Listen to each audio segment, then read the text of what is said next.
At wala tayong karamdaman, bagamat may nararamdaman na konti-konti sa katawan, ang mahalaga tayo ay buhay. Amen?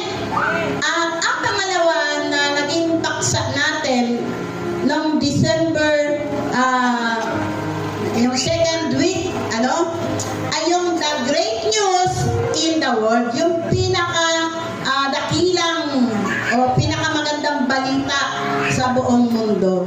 Yun na nga, nung isinilang na si Jesus Christ.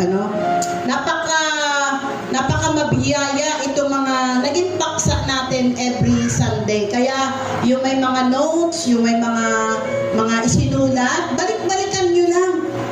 At namnamin nyo. At kahit kayo na bumabasa, ay merong ililid ang Holy Spirit sa inyo para